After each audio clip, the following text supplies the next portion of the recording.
Happy father's day বাপি। Really you are the best father in the world. তুমি যখন আমাকে কোনো কিছুতে সাপোর্ট করো তখন আমি পৃথিবীর কোনো কিচ্ছুকে ভয় পাই না। Love you so much. বাবাদের ভালোবাসার জন্য নির্দিষ্ট কোনো দিন লাগে না। যে কোনো দিন বাবাদের ভালোবাসা।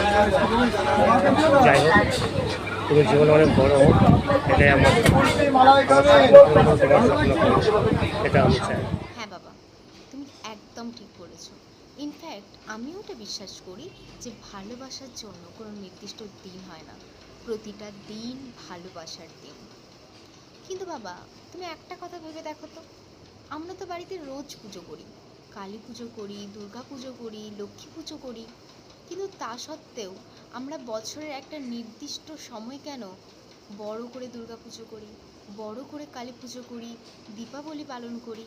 কেন? কারণ আমরা ওই টাইমগুলো, ওই সময়টা শুধুমাত্র ওই ঠাকুরগুলোকে নিয়েই ভাবি, ওই ঠাকুরগুলোর পুজো করি, ওই ঠাকুরগুলোর উপাসনা করি। ঠিক সেরকমই আমরা প্রত্যেকটা দিন আমাদের কাছের মানুষদের, আমাদের বাবা মাদের, আমাদের প্রেমিক প্রেমিকাদের, আমাদের বন্ধু বান্ধবীদের, আমাদের আত্মীয় স্বজনদের প্রতিনিয়ত ভালোবাসি। কিন্তু সব সব ভালোবাসার জন্যে একটা করে স্পেশাল দিন এই কারণেই আছে, যাতে ওই একটা দিন আমরা তাদেরকে আরও বেশি স্পেশাল ফিল করাতে পারি।